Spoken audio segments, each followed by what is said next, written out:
Hello students, good morning. पिछले video में हम मानव विकास के संबंध में अध्ययन कर रहे थे। यह वीडियो उसी अध्याय का अगला भाग है। अब तक हमने देखा कि मानव विकास क्या होता है, मानव विकास और मानव वृद्धि में क्या संबंध होता है और मानव विकास के मुख्य घटक कौन कौन से हैं। आज हम अध्ययन करेंगे कि मानव विकास के दृष्टिकोण कौन कौन से हैं, अप्रोचेस कौन कौन से हैं। मानव विकास के मुख्यतया चार अप्रोच हैं, चार दृष्टिकोण हैं। पहला है इनकम अप्रोच, इनकम अप्रोच या आय अप्रोच। आय अप्रोच का तात्पर्य यह है कि मानव विकास और आय में सहसंबंध होता है। ज्यों-ज्यों हमारी आय में वृद्धि होती है, हमारा विकास होता है। यह एक पुरानी धारणा है, पुराने दृष्टिकोण पर आधारित है। सन 60 एवं 70 के दशक की अवधारणा है, जो आज के समय में स्वीकार्य नहीं है। अगला है कल्याण अप्रोच या वेलफेयर अप्रोच। वेलफेयर अप्रोच की मान्यता यह है कि हमारे विकास और कल्याण में सहसंबंध होता है। ज्यों-ज्यों हमारे कल्याण में वृद्धि होती है, हमारे जीवन स्तर में सुधार होता है, हमारी समस्याओं का निराकरण होता है, हमारी परेशानियों का निराकरण होता है, हमारी समस्याओं का निराकरण होता है, त्यों-त्यों हमारा मानव विकास होता है, हमारे जीवन में विकास होता है। यह वेलफेयर अप्रोच है। अगला है basic needs approach. Basic needs approach का मानना है कि जो है कल्याण का सीधा संबंध हमारी आधारभूत आवश्यकताओं से है।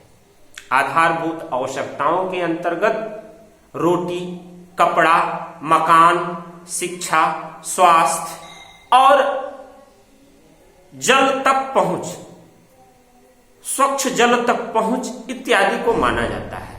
इस अवधारणा का प्रतिपादन ILO द्वारा किया गया है। ILO इंटरनेशनल लेबर ऑर्गेनाइजेशन, इसकी स्थापना 1919 में हुई थी। यह एक वैश्विक संस्था है जो पूरे विश्व के श्रमिकों के कल्याण और उनके सुधार के लिए कार्य करती है। अगला है कैपेबिलिटीज अप्रोच या कैपेबिलिटीज अप्रोच। कैपेबिलिटीज अप्रोच का तात्पर्य है कि जब जब हमारी क्षमताओं में विकास होगा, हमारी योग्यताओं में विकास होगा, हमारी कैपेबिलिटी में विकास होगा, त्यों ही हमारे विकास की प्रक्रिया आगे बढ़ेगी। जब हमारी कैपेबिलिटीज में विकास होगा, तब हमको अपने विभिन्न विकल्पों को चुनने की आजादी प्राप्त होगी, हमको स्वतंत्रता प्राप्त होगी और हमारे विकास की प्रक्रिया आगे बढ़ेगी। यह रहा जो है विकास के विभिन्न अप्रोच या दृष्टिकोण। हम अब समझने की कोशिश करेंगे कि मानव विकास का मापन कैसे होता है, कैसे मापा जा सकता है मानव विकास।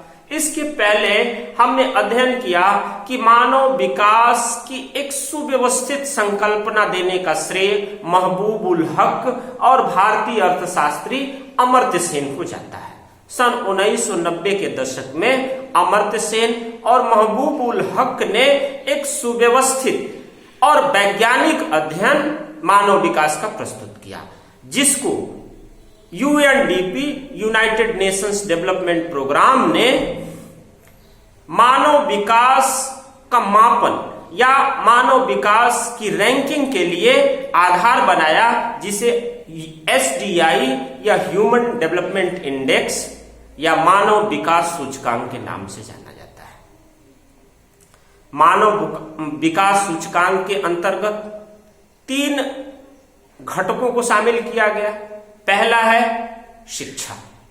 शिक्षा के अंतर्गत बच्चों की शिक्षा और वयस्कों की शिक्षा दोनों को शामिल किया गया। Mean years of schooling, expected years of schooling, यानी बच्चों की शिक्षा और वयस्कों की शिक्षा, उनके पढ़ने लिखने में की क्षमता में होने वाली वृद्धि को मानव विकास का एक घटक माना गया, एक आधार माना गया। अगला है स्वास्थ्य।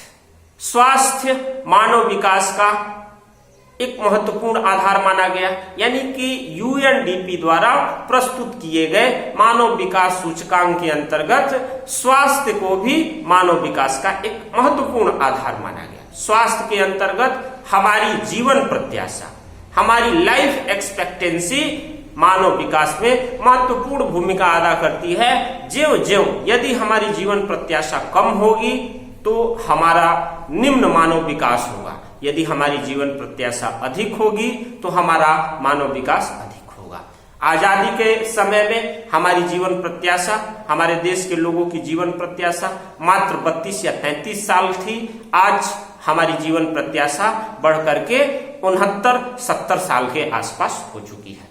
तो जिस देश की जीवन प्रत्याशा, जिस देश के लोगों की जीवन प्रत्याशा जितनी अधिक होगी, वह विकास के पायदान में वह देश उतना ही ऊपर होगा।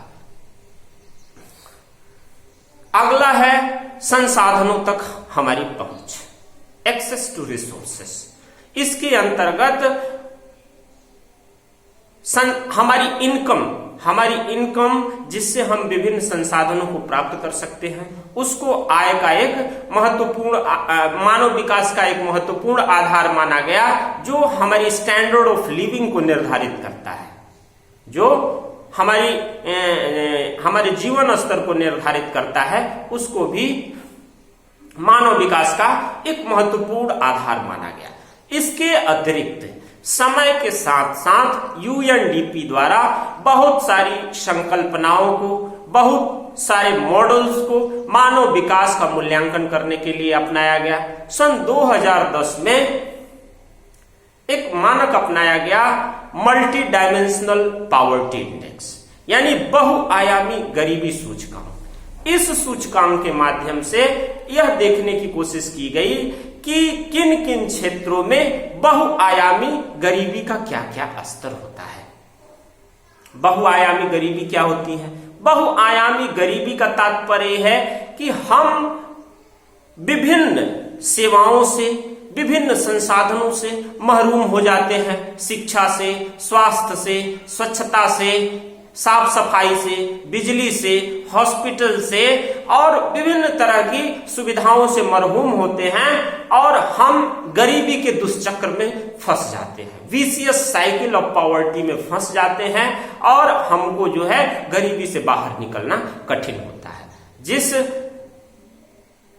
देश का या जिस क्षेत्र का बहुआयामी गरीबी सूचकांक जितना अधिक होगा, वह देश उतना ही पिछड़ा और गरीब माना जाएगा। पूरे विश्व में सब सहारा रीजन, उप सहारा क्षेत्र ऐसे देश हैं जहां पे बहुआयामी गरीबी सूचकांक का स्तर बहुत ज्यादा है। भारत भी कमोबेश बहुत अच्छी स्थिति में नहीं है। इसके अतिरिक्त मानव विकास यूएनडीपी द्वारा, यूनाइटेड नेशंस डेवलपमेंट प्रोग्राम द्वारा एक ह्यूमन पॉवर्टी इंडेक्स घोषित किया गया। ह्यूमन पॉवर्टी इंडेक्स मानव गरीबी सूचकांक। मानव गरीबी सूचकांक के माध्यम से यह अध्ययन करने की कोशिश की गई कि किन किन क्षेत्रों में गरीबी का क्या क्या स्तर है। इन विभिन्न संकल्पनाओं के माध्यम से मानव विकास का स्तर विभिन्न क्षेत्रों में, विभिन्न देशों में यूएनडीपी द्वारा निर्धारित करने की कोशिश की जाती है और साल दर साल एक रैंकिंग जारी की जाती है, जिसके आधार पर यह दिखाया जाता है कि इस देश में मानव विकास का स्तर ये है और इस देश में मानव विकास का स्तर ये है। जग जाहिर है कि विकसित देश हमेशा मानव विकास के मानकों में हमेशा ऊपर होते हैं और विकासशील देश मध्यम होते हैं, लेकिन अल्प विकसित देश निचले पायदान पे होते हैं। विकसित देशों में स्वीडन, डेनमार्क, आइसलैंड, नॉर्वे इत्यादि देश हैं जिनके मानव विकास का स्तर बहुत ऊपर होता है।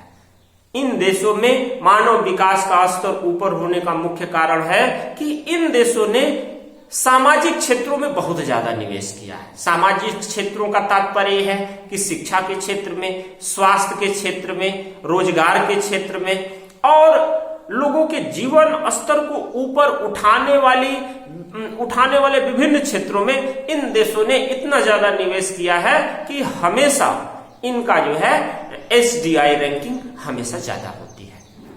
वहीं विकासशील देश अब भी विकास की प्रक्रिया में आगे बढ़ रहे हैं, जिसकी वजह से यह सामाजिक क्षेत्रों में उस स्तर की राशि का निवेश नहीं कर पाते हैं, जिसकी वजह से इनकी एसडीआई रैंकिंग उनके मुकाबले कम होती है। छात्रों, आज यह टॉपिक खत्म हुआ। अगले दिन हम पुनः एक नए टॉपिक के साथ शुरू करेंगे। बहुत बहुत धन्यवाद।